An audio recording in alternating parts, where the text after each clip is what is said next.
Welcome to How to Raise Capital, presented by Private Money Syndicate. I am Versandra Kennebrew, your host for this two-part capital raising seminar.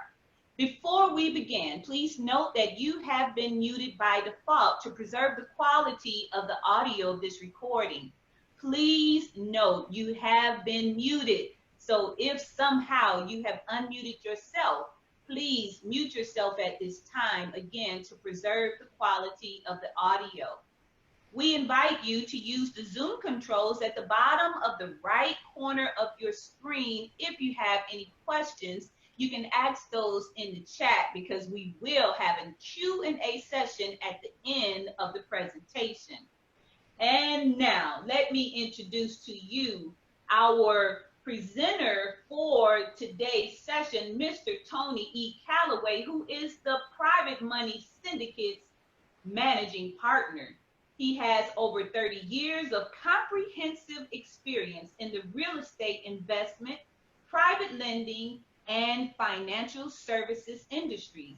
He is also an adjunct professor of business, marketing, and personal finance. In his previous career in the U.S. Army, he was a highly decorated intelligence officer who served in Desert Storm, Desert Shield, and provided national-level intelligence for post-9/11 military operations in Afghanistan. At this time, I would like to present to you the private money godfather, Mr. Tony Calloway. Thank you very much for that wonderful introduction, Cassandra. And it is my pleasure to be with all of you this evening to discuss how to raise capital. As it says, a two-part virtual discussion. Now, one of the challenges that most people have in accomplishing their entrepreneurial ambitions is coming up with the money to make those dreams come true. And our motto here at the Private Money Syndicate is powering your dreams with private money. So to the extent that we want to help you to be able to accomplish those things, we have this workshop, this discussion that we're going to have in two segments today. Part one, we're going to discuss the reasons why businesses fail when it comes to raising capital and how to solve those situations. Because basically, if you know what a problem is and how to solve the problem, you're 90% of the way to the solution. And then what we're going to do on next Tuesday evening, same time, same station, is we're going to then talk to you about the 3 steps to raising capital. So let's get things underway. So let's start talking about why people have trouble raising money for their businesses. Now, I'll come up with reasons why 90% of businesses fail within the first 5 years. Some of them will be apparent. Some of them might require a little bit more explanation. So now, in as much as we're talking about getting started, the object of starting a business is not to fail. I'm sure you agree with me on that. So the first one is the business was a bad idea in the first place. So selling snow in Alaska, nah, probably not a good idea. Okay, I mean, some things, as they would say, don't necessarily pass the common sense test, but just because you're excited about something doesn't mean that the marketplace will share your enthusiasm. So as they say, no point throwing good money after bad. Sometimes it just doesn't make sense to throw the money at it in the first place. So let's just knock off the first one. The business probably just was a bad idea in the first place. Now, the second one is that the business was not sufficiently capitalized. It says insufficient capital to start.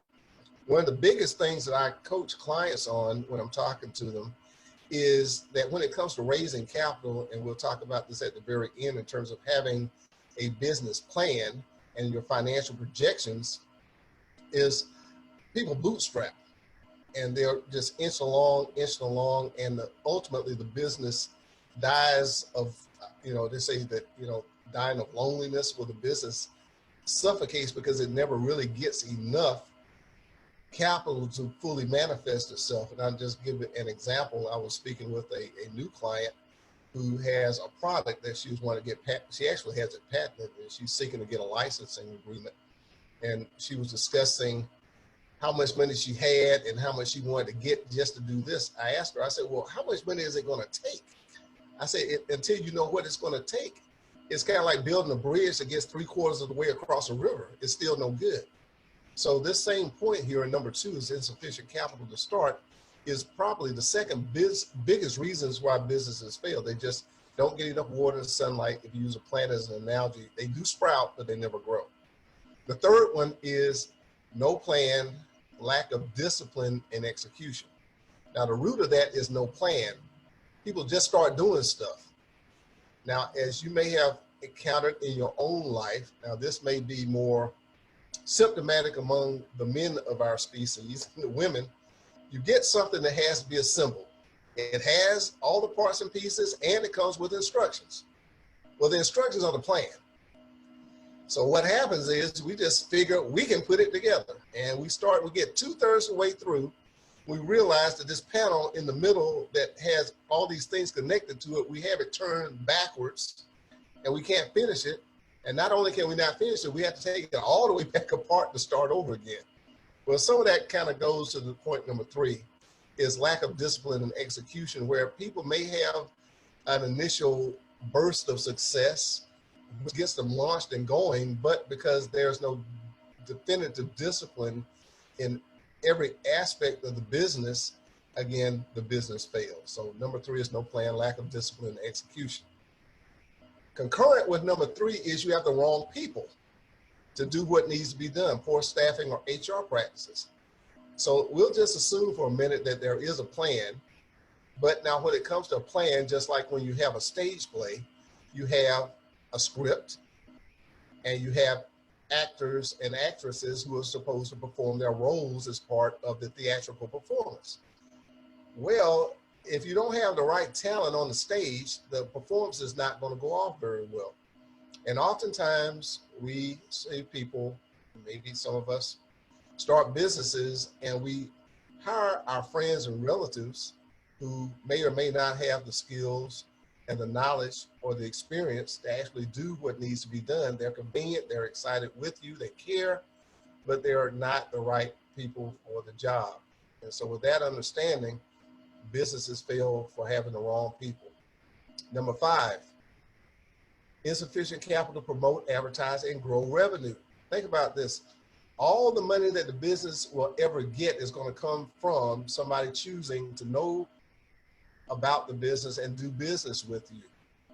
So if the business does not promote, advertise what it is they do, their products and services sufficiently to draw in new revenue, then they're not able to grow.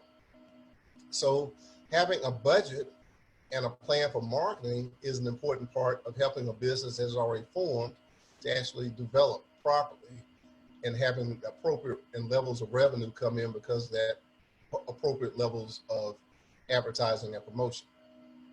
All right, so now number 6, something we can all relate to. The business is there, the doors are open, the services are being offered, and you get poor customer service.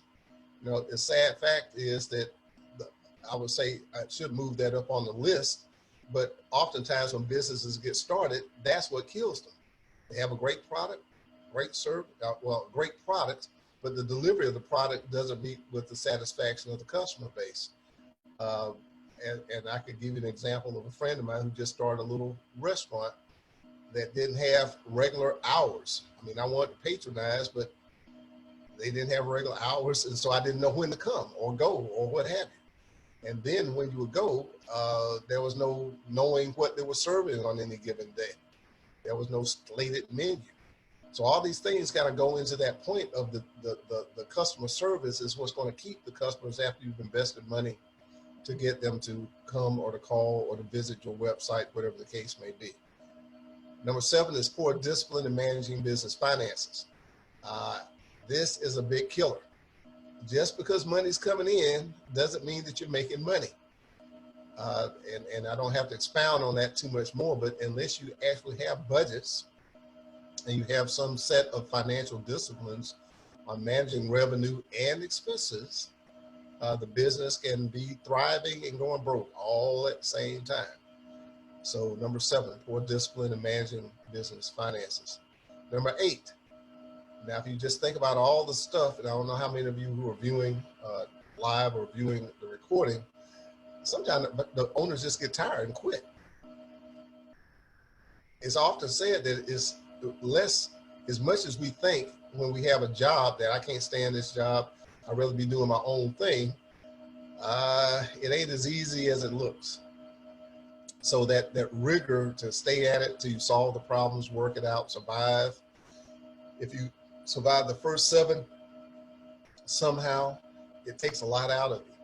So I often tell people as they're beginning their business pursuits to get the plan, organize your resources, know who you're going to bring, do all these things before you actually hit the light switch, hit the go button, because life will be a whole lot easier. That's not to say that you can't survive figuring it out the hard way, as they say, coming up the rough side of the mountain.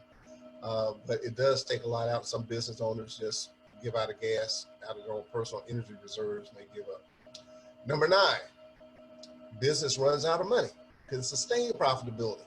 Now, here's something that just baffles most people unless you have taken financial accounting and understand that margins are an important thing to maintain and manage in a business. Because oftentimes, to get market share, oftentimes people say, well, I want to have the lowest price product. That's going to draw customers. It might draw customers, but if you don't have ample margins to cover all the overhead and have actual contribution to cash flow, the business can be selling a lot and losing money at the same time, especially when they do have cash reserves, especially when they do have access to the credit to where they can borrow. I mean, we hear about some of these businesses that are losing millions and millions of dollars a year. They are sustaining the business operation, but they may not have even reached break even, not to mention having reached profitability. So let's say that the business is profitable and they decide they want to open up another location. Now you got a whole new burden of overhead staffing, and that new expansion can actually drain the business and kill it. Or they want to launch a new product line. Let's say they were doing online direct to consumer, and now they want to go into retail where they have to carry inventory and have to buy that inventory until it's sold through, and whatever the return time is on getting the money back after that capital is put on the shelf in somebody else's store. How do you carry that? So again, growth can also cause a business to run out of money. And then number 10, lack of access to capital to survive a crisis. Now, we're actually living in the COVID-19 crisis, the latest thing to hit our economy, and it came out of nowhere. No one was expecting this. And as we see, were it not for the U.S. government and their ability to print money, who knows where many of the businesses that we depend on today would be, even though our desire to do business was changed overnight in terms of our ability to do business because we have to socially distance. We just can't do a lot of things that would have normally been our routines. We're all suffering from that. Now, outside of a major pandemic, there are other things that affect businesses. Our owner gets sick or dies.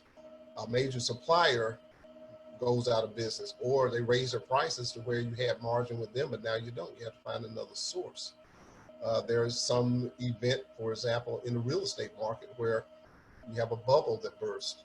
I mean, all kind of things can happen that even though a business was alive and well, everything was going great, there can be some certain change in the marketplace or a sudden change in the circumstances for that business itself. And there's no fallback, there's no reserves, there's no access to capital for them to survive. So those 10 reasons, some of them are based on decisions that are made by, I guess you'd say all of them are based on decisions that are made by the owner and developer, but some of these things can be anticipated and forecast, and things can be done to prevent them from happening. And then some things are consequences, and then some things are unexpected events. Just like in real life, they say it happens, well, it happens in business, but don't make it happen to yourself. So part of what we're going to talk about today is how to avoid that. All right, now who am I? Tony Calloway, the Private Money Godfather. Well, I thank Sandra for that very eloquent introduction. But just to kind of hit the highlights, I've been in business and personal finance for a long time. I'll be 60 this year, so about most of my adult life after I got out of the military. I teach at a couple of colleges, and I've taught graduate level marketing, business. So I know it from an academic side, but I think the more important thing is I am a business owner myself. And I've survived. They say if you hang around for 10 years, you did something. But I've been around for 22. All right. So from the standpoint that I'm very blessed in that regard, I didn't do it by myself, had a lot of help, had a lot of great coaching, and that's helped me to be a great coach and consultant. And I've done that for well, actually, it's probably right at 100 real estate investors and business owners because of the things we're doing here at the Private Money Syndicate. And as of the past 4 years, we brokered over $75 million in private money for real estate investment, a large part of that, and also for small businesses. And it will blow your mind to know the level of business and real estate loans we have right now that we're working on. I mean, there's a huge demand, and that's why I want to talk to you guys about that today, because there are a lot of misnomers and there are a lot of windows of opportunity. You just have to know what those are. So as a managing partner of the Private Money Syndicate, our focus is, as it says, is hyper-focused on supporting you. Now, there are a lot of ways, and it's no secret that you can go online and find just about anything you're looking for. But the reality of it is, and I like to use the analogy of me going into a grocery store. Now, my wife does most of the shopping. When I go into a grocery store, I'm totally lost. I don't know where anything is, and it can take me 30 minutes to get 3 items. So it helps when I go in. I finally learned to go in and ask somebody, where is the bread? So instead of wandering up and down every aisle, walking past it probably, somebody tells me it's on aisle 3 halfway down. Well, the consultative part of what we do here at the Private Money Syndicate, because I'm not going to say that private money is a dime a dozen. I'll talk about it more specifically as we get further in the presentation. But the fact that we're able to support you, the important part is knowing you, knowing your needs, knowing your situation, knowing what your goals are, and bringing the right relationships of capital and other resources to help startups, entrepreneurs, and real estate investors get fast access to the right kind of capital so they can grow their wealth and achieve their dreams. As I said, our motto is powering your dreams with private money, and our website is privatemoneysyndicate.com. So let's start off by talking about some remarkable truths. And the first truth, and the reason I'm telling these remarkable truths, is no matter how scarce you think it is, that's not the facts. The truth is there are trillions of dollars in the traditional banking system available to be loaned to businesses and real estate deals that qualify for funding. The functional word is qualify. So thing I would ask myself, I would say self, what do I have to do to qualify for funding? Well, you'll get the answer tonight. The second remarkable truth is that there are trillions of dollars in capital outside of the traditional banking system seeking business and real estate deals that make sense. Now, there's a clear distinction between accessing capital from banks and accessing capital from private capital sources. Banks are regulated. They are held under clear, definitive rules. They are held under a high level of scrutiny to protect public funds that are deposited by you and I, by the federal, FDIC, the Federal Depository Insurance Corporation. I think what it stands for, we all know what the FDIC represents, and a number of other banking regulations. So when it comes to qualifying, there is a very high bar that banks hold people to in order to be able to get them qualified for funding. One of the most common ones that we think about is credit scoring. Well, if you think about it, as I go to the second point, your credit score is your personal financial report card. You can, in fact, I was on the phone with somebody today who said they had a 500-ish credit score, but their payday score, which was their business credit, was 90-something, which is like having an 800 personal credit score. How is that possible? Well, it is because your business is a whole separate entity. So when we talk about the private capital world, as I say, outside traditional banking, private money, it's almost on the make sense level. The deal has to make sense. The real estate has to fund and pay for itself.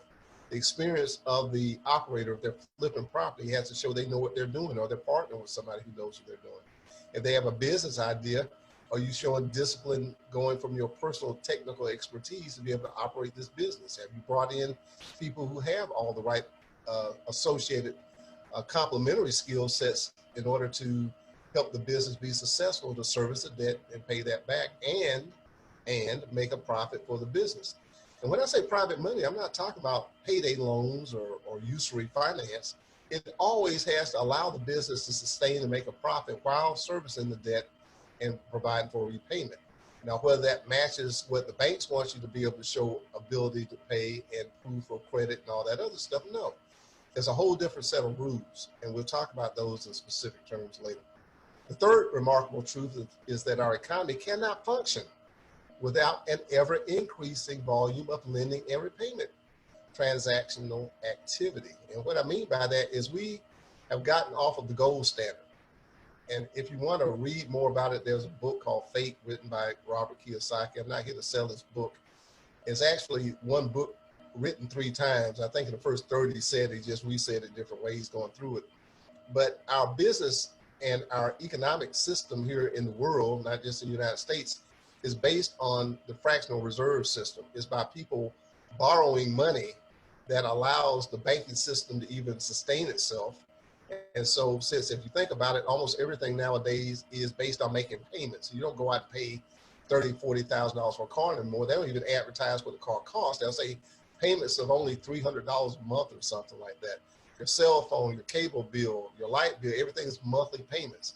And things that would otherwise have been purchased straight out nowadays are made on payments. So in other words, if it's borrowed, somebody only has to put up a fraction of the money because it represents an income stream. Well, our economy, as we're experiencing this right now, because we don't have transactions happening at the volume that they were happening, the government is having to prop up our economic system. So it's not just based on the transactions are being funded by borrowed money in many cases, whether that be real estate, which we're all familiar with, is often leveraged, or just day-to-day transactions because people are using credit cards, lines of credit, and things of that nature. So the point of this third item is that if you're not participating in the lending and repayment transactional activities, you're really almost on the sidelines when it comes to the basic form of business activity occurring in the world today. And many of us don't understand that. Therefore, many of us are not participating. I'm going to fix that for you.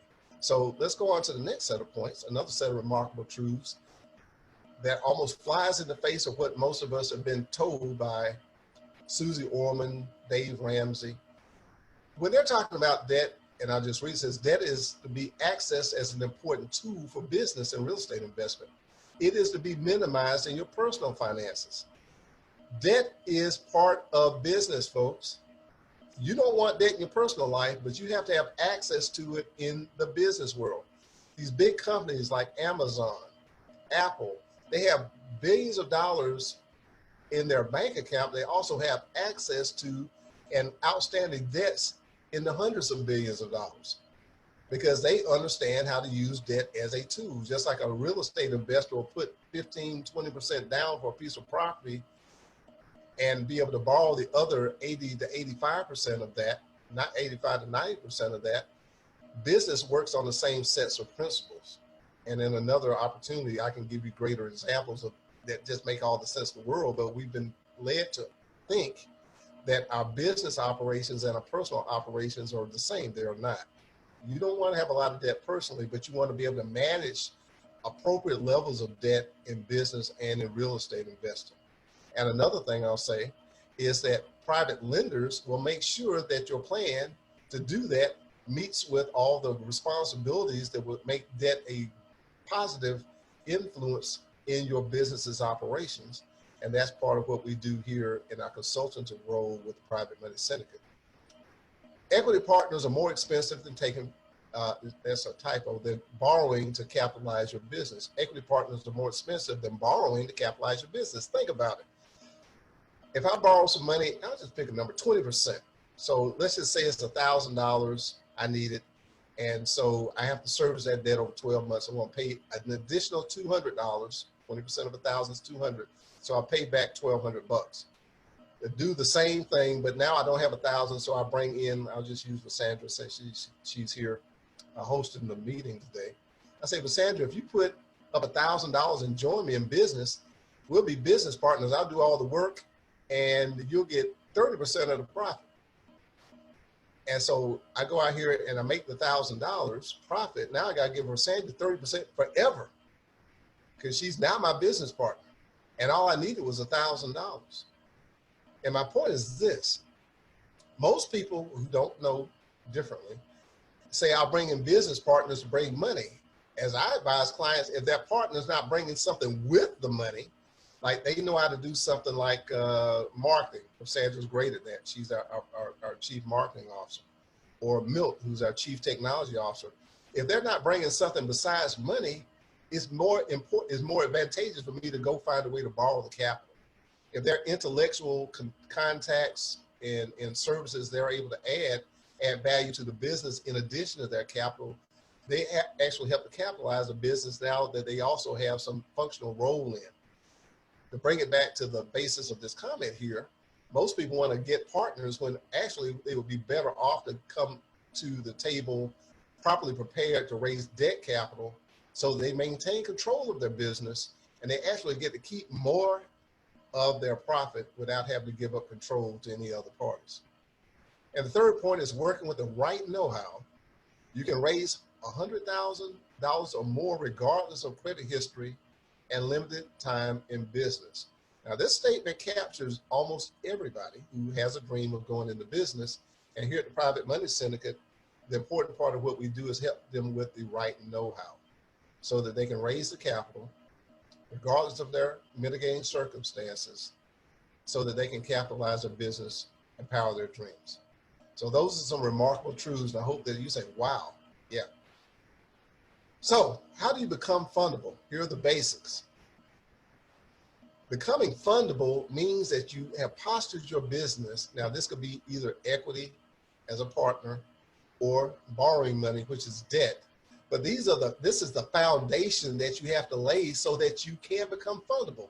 So when you think about people who said, I can't get money for my business, go through this checklist and see how many boxes aren't checked. Now, it's not to say you have to have every one of them checked. I would certainly say your chances of success are way to the positive. I'll say 85 to 90% if you have checked every one of these boxes. So let's walk through them. I'll talk about some that require more discussion than others. First, get away from your social security number as fast as you can, okay, when it comes to your business. Form an LLC or corporation. Most people do an LLC. You can get with somebody to advise you which would be more appropriate for you.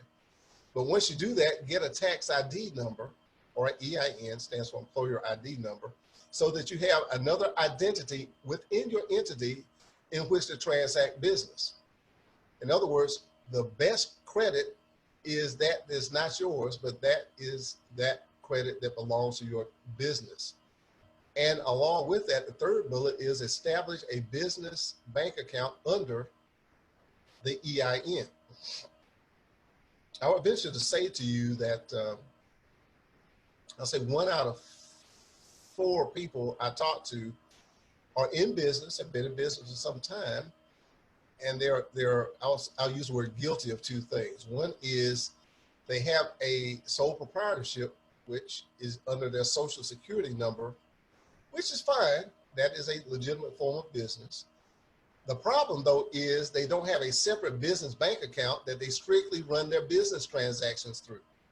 Now, you and I both know how folks can be. And oftentimes they have their personal activity, going to shop for groceries at Publix, mixed in with revenue from the business and business expenses. So they have not maintained a separation of their business and their personal finances. It's okay for you to have a bank account under your social security number, but it has to be exclusively for the business. And as many businesses or cash businesses, anybody has got to be able to look at your tax returns and your banking activity to see that you're actually running the money through the bank. Because if you made $100,000, but you only are able to show taxable income and banking activity of 15 because you didn't want to pay Uncle Sam, as far as anybody else knows, that's all you made. I often tell people you can make an allegation, or let's say you can charge somebody with something, but you can only convict based on the evidence. And the tax returns and the banking history is the only evidence that lenders care about. So if you're not running your money through the business account and it's separate from your personal banking activity, you're violating a rule that helps keep you away from being fundable. So if you take care of those first 3 or 4 bullets right there, that's 70% of the solution for most people. form an entity, get a tax ID number, establish a bank account for the business, and use it strictly for business banking activity, and run all the revenue through it and run the expenses out of it, and pay Uncle Sam what you owe Uncle Sam. Because somebody's got to be able to look at the bank statements and your tax returns to see that they are congruent. The fifth bullet, I just talked about it, run all the business revenue through the business account. All right, so I'm down to number 6 there. All right, it says develop an advisory board or board of directors who have contacts and expertise. Another important thing when it comes to getting financing is who else has oversight of your activities. Now, if you are an LLC and a sole owner of your LLC, you can have a board of advisors. You somehow document, and there are ways to do that, that you have meetings, and these people might be accountants. They might be people who have backgrounds in advertising. They might be people who, let's just say if you're in the real estate investment realm, somebody who's another seasoned real estate investor. And you show that you have some relationship with them and that they're advising you on your activities, so that as you start your business, you're not leaning unto your own understanding. We probably heard that used in a gospel sense. I'm using it in a business sense, because your thoughts, your actions aren't always the best, because other people have been there before, been there, seen that, done that, and can tell you how to avoid landmines in your process. Now, having a board of directors means there's governance, and that your plans have to be approved, and you should be operating according to those plans. And if you deviate from those plans, somebody is going to hold you accountable. So you become responsible to others. Now, the board of directors do not have to be shareholders, or you can give them one share in your business. But to the extent that you have a board of directors and you have key people in key positions, you can find different ways to provide compensation, like give them a royalty. They don't have any control, but they have a vested interest in the success of the business. That's the model I tend to use. But having a board of advisors and a board of directors is going to tell anybody looking at you to consider funding you or investing in you, if it's equity, that you have some controls over the activities of the business. And those controls, if they are able to determine what those are going to help reduce the risk to the business and increase the odds of the return of capital to the investors and a profit being made for the business. So developing that advisory board and board of directors is also important. Organize your operational and financial records. Now, if you're like me, I don't like doing bookkeeping. I study financial documents all day long. I don't like keeping up with the stuff. I have a very simple system. I have envelopes. I put receipts in. I do what I said above. I run my money in and out through the business account. And I have a bookkeeper who keeps up with that stuff and gives me my reports back every month. And at the end of the year, I have a CPA who actually does my taxes. I don't deal with the nitty-gritty stuff. But my point is that I'm organized. Now, some people want to do QuickBooks on their own. Great. If that's you, in fact, it makes a lot of sense. I just personally don't care for it. I pay somebody else to do it. But if that's your bag, then cool. All I'm saying is that is a reflection of discipline in the business. And when it comes time to show proof that you have your revenue, they show proof of your expenses, to show proof of how you have actually used the funds to show that you're responsible. Then somebody who's evaluating you for lending, going back to what I said about private capital, can use that common sense test. It looks like you know what you're doing. Because if you can't show proof, it doesn't look like you know what you're doing. And they're not going to take the risk. So that's why having organized records for your operations as well as your financial records. And let me talk about organizing your operational records. When you have orders for things, there's got to be a paper trail. You ordered something that came in at price, let's just say $5, and you sold it for $25. That whole audit trail is part of your operational sequence. If you're paying people, I know people who pay folks under the table. That ain't good. If you pay people as independent contractors, you need to have a W-9 completed so that when you give them a 1099 to show that they were not employees, for one, and account for that business that went out that you said went to payroll or went to pay staff. I mean, you need to do those things right. So operational records and financial records are very important. And the last one might sound overly simplistic, but when I have people want to qualify for finance, and like I just had somebody today said they ain't filed taxes in 3 years, sorry, brother, can't help you. All right, so now it's important that every year you file your taxes, both business and personal. You say, well, I just started business, I don't have business taxes. Well, keep your records, because coming at, before April 15th, you'll need to, but then it will obviously have to rely on your personal tax returns. But it's sad that there are businesses that come to us for funding that have been in business 5 years and so forth, been operating out of their own resources, then want to get access to capital, and they hadn't filed their corporate tax returns, or they hadn't filed a tax return for their LLC. And they knew they should have, but they didn't know why it was important. It wasn't important at the time. And they said, well, I didn't show a profit. Okay. No, the IRS isn't going to ding you for it. But if you ever do file later and you owe certain aspects of taxes, then there's the penalties.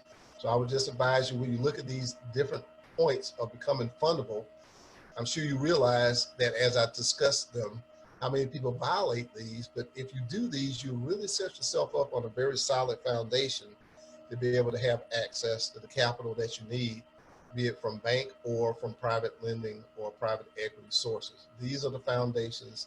These are the fundamentals of becoming fundable. So now that you know the foundational parts, most people think, well, I'm going to tell you what most people think. They think, I'll go down to the bank and fill out a loan application.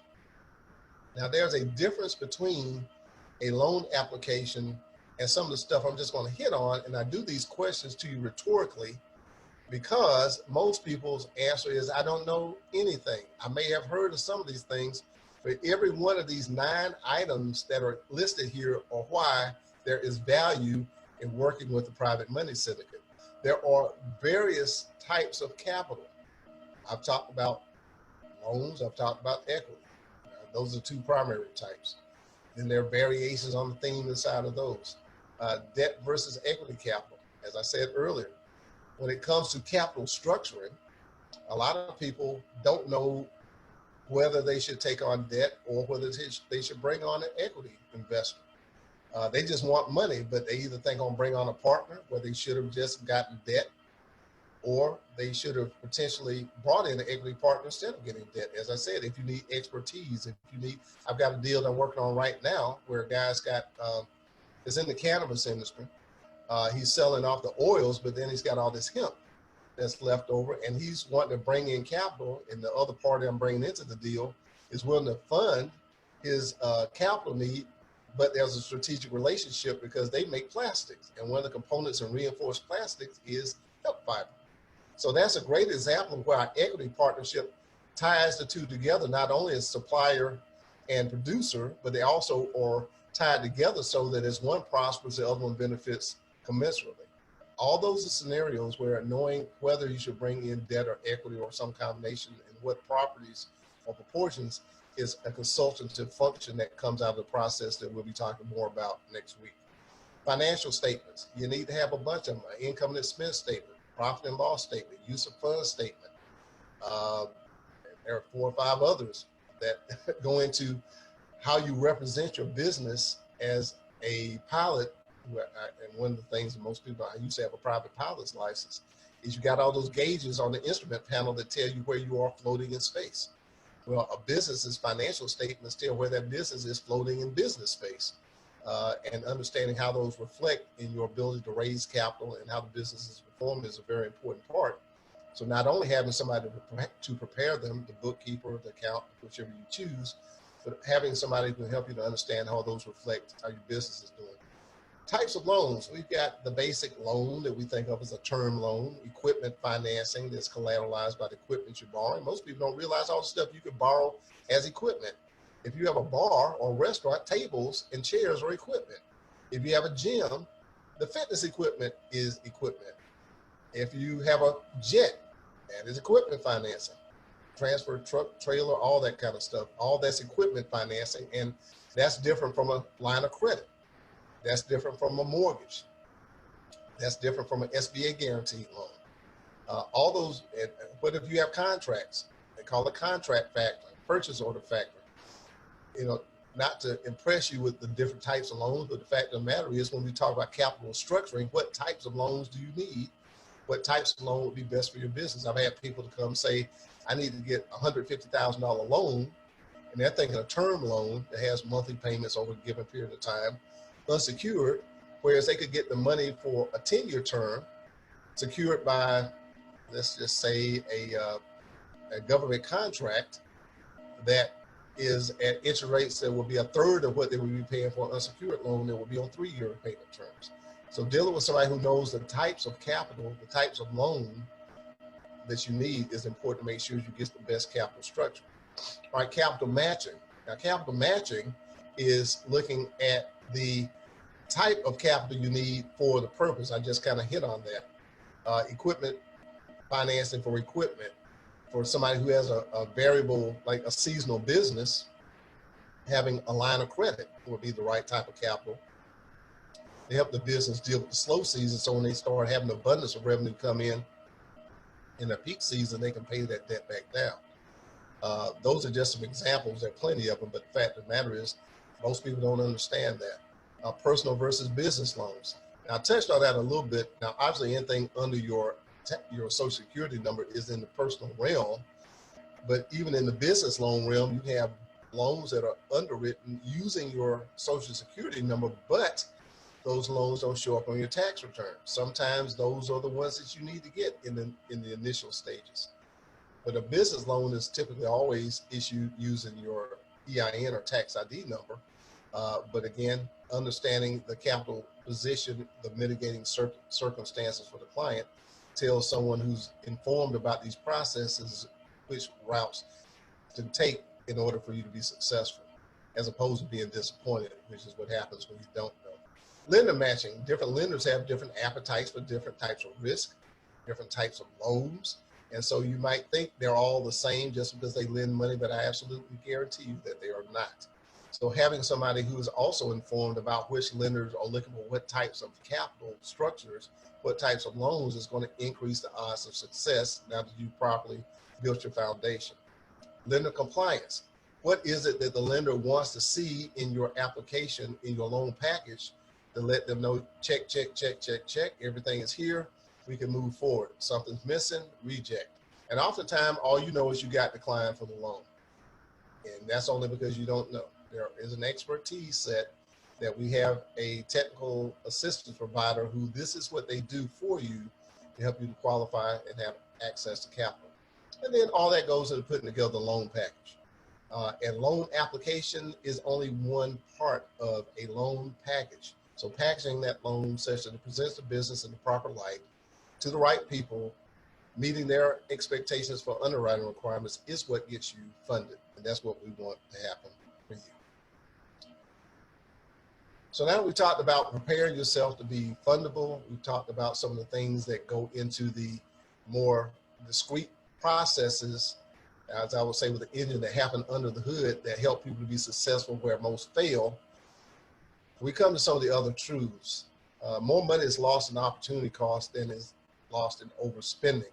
And what I mean by that is a lot of people know they can't, at least in their own mind, qualify for capital, so they don't act, they don't move.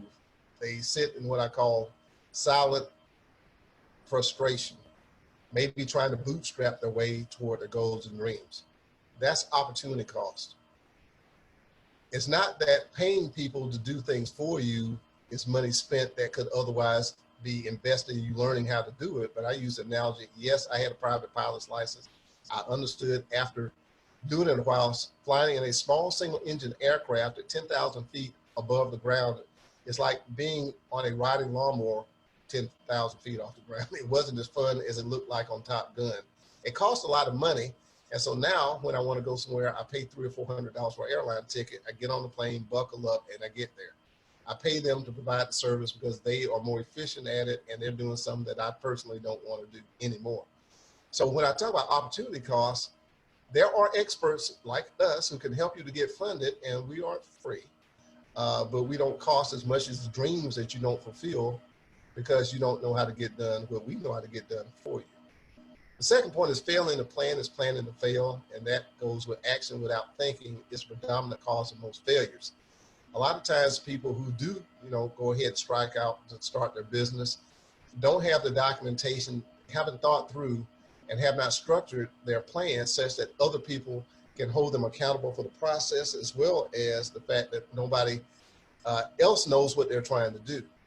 And I use an analogy: if we're playing instruments, I'm on a guitar, you're on a piano, and somebody else is playing the clarinet.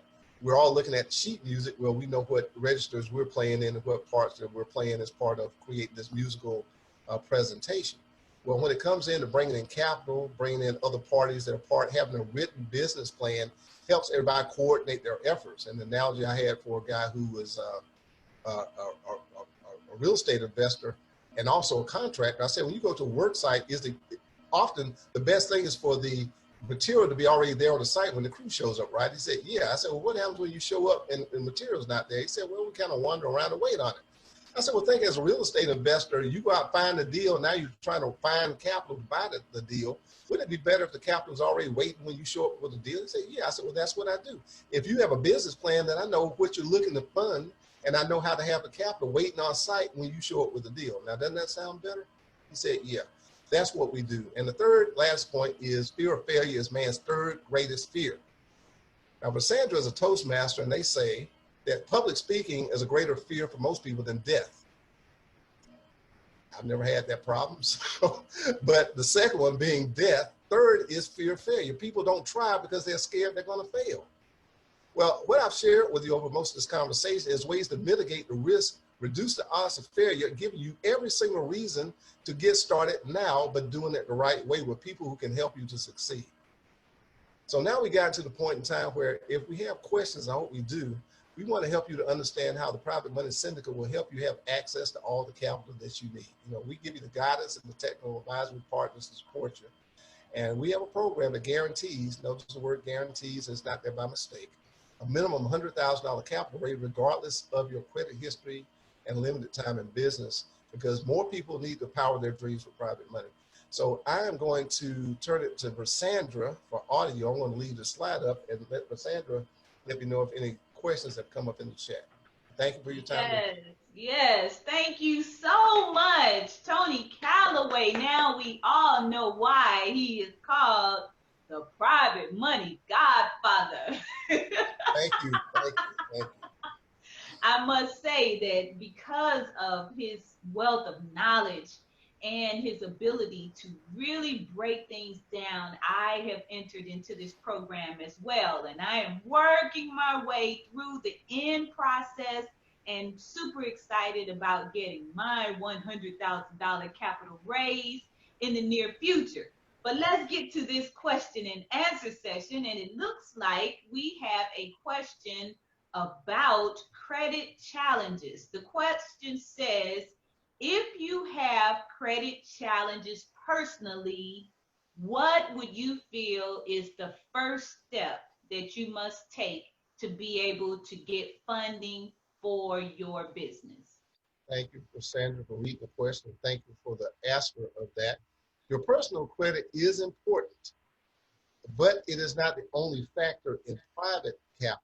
It is very important. In fact, it's the first filter oftentimes for bank financing. So let's talk briefly about fixing the personal credit.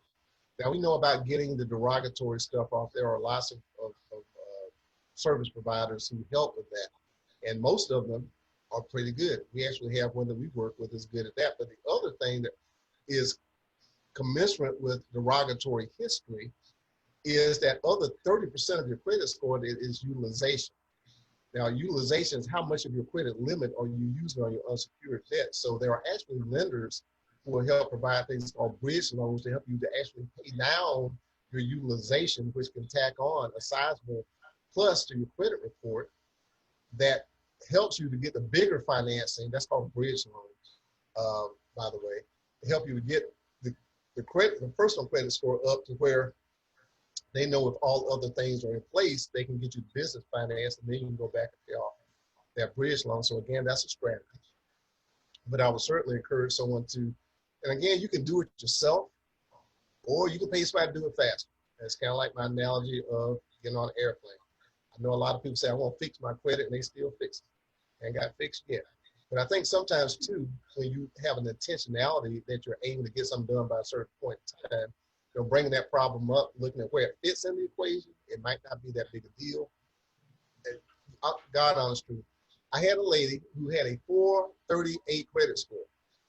She had a business that had been in business for 28 years. Her monthly revenues were over $250,000 a month. But because when the government shut down, I guess it's 2 years ago now, from October until January, she wasn't getting her Medicare and her VA reimbursements for her patients. And she was having to make payroll. And she'd been using her credit, when she had a lot of personal credit, and her utilization and knocked her credit score down in the low 400s. We were able to get her a $100,000 business loan based on her revenues, her history, time in business, all that stuff, which meant her credit score didn't mean anything. Now that's an exceptionality, but my point is when you come to us, we're going to look at the whole picture, not just at your credit score. Where that fits, we're going to find ways to solve for that. But then we're going to work on building up your EIN-based credit under your business profile, which means you need to get the LLC or the corporation, you need to get the EIN, you need to open up a business bank account, and you need to start running some transactions through there. Even if you put $500 in and you start doing your business stuff, even if you're spending it down, that shows that your business is alive, it's funded, and it's operating. And we'll work on the personal credit stuff to the level necessary to work toward you getting the funding. That's a good question. Thank you. Another question here from Kim in Detroit, and she asks, what is the soonest period of time you can prepare for funding for a small business? And I'm assuming she's speaking of a new business being started. How soon can you begin preparing for funding? Okay.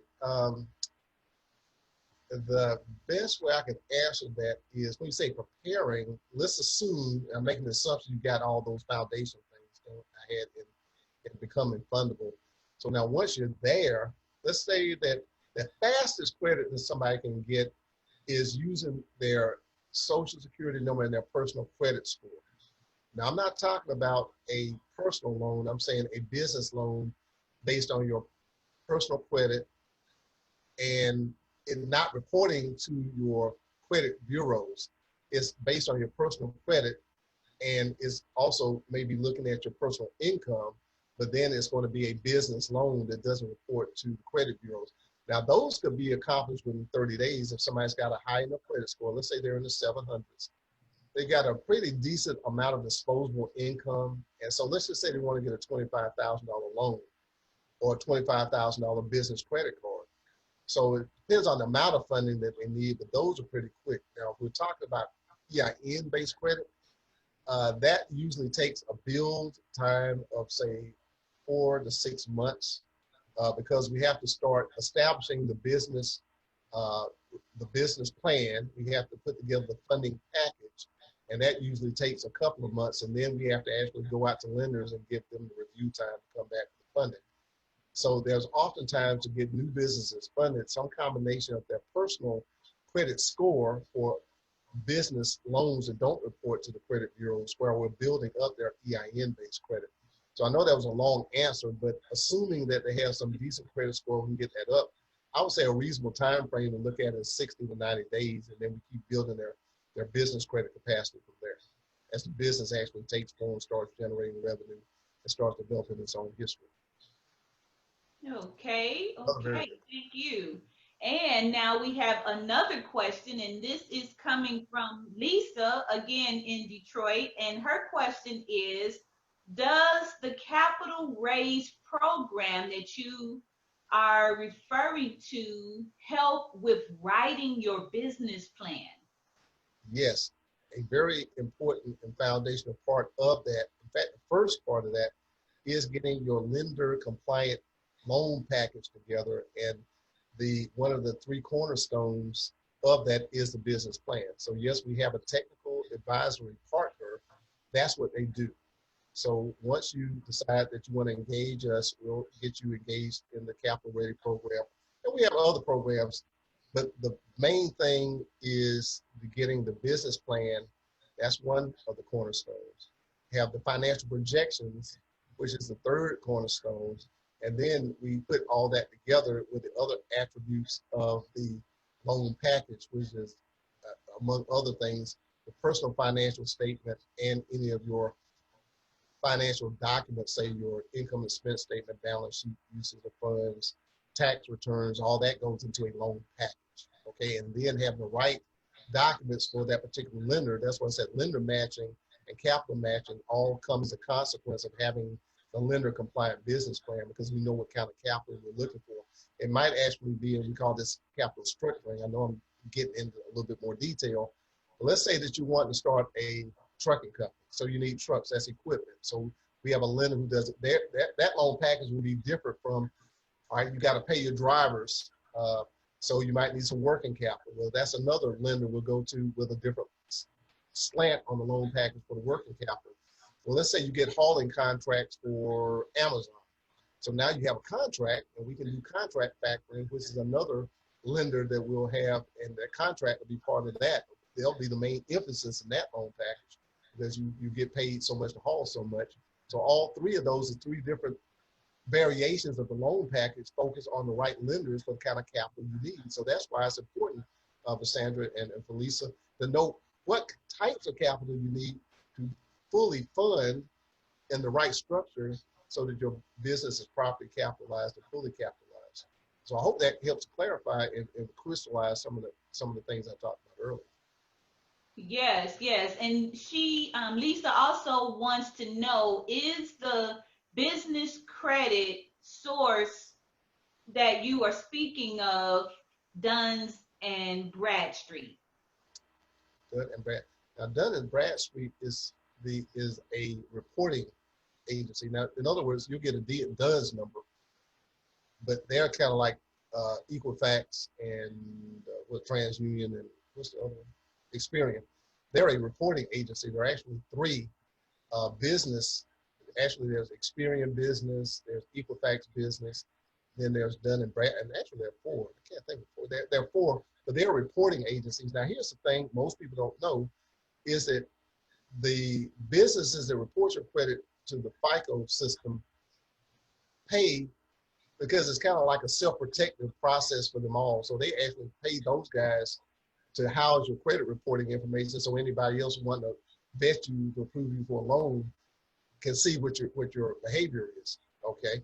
Well, in the business credit world, you actually have to send your stuff in, or you have to have and Dun & Bradstreet actually has a service where they collect and they house your information, but it's like you have to pay them to do it. It doesn't happen automatically like it does in the personal credit world.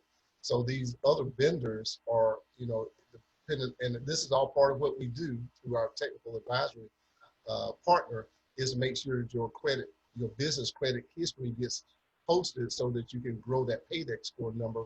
The paydex score is analogous to your FICO score. So yes, Dun & Bradstreet is part, but they're not the only one. And that is part of the process of helping you develop your business credit profile. Okay. Well, our time has come to an end. We wanted to make sure we are respecting the time of our guests, as well as those who will be tuning in after the fact to watch the recording. We want to just give them a good jump start on this process of how to raise capital in this part one. Again, there will be part two in next week's session, and we will be going over the 3 steps to raising capital. Thank you so much, Mr. Tony Calloway, aka Private Money Godfather. Do you have any closing words that you would like to add before we close out this session today? Well, I just want to encourage all of you to be here for part two, because we're going to talk about 3 steps to raising capital. Tell all your entrepreneurially minded friends, relatives to tune in and be part of the live so they can ask questions. I thank you all for the questions you asked. If you want to get any more details, you can go to our website and schedule a free consultation, and we'll be more than happy to engage those. I also, before I go, want to thank Sandra for doing such a wonderful job of hosting. So thank you so much for making this fun for me, informative for our audience, and I look forward to continuing this discussion next week.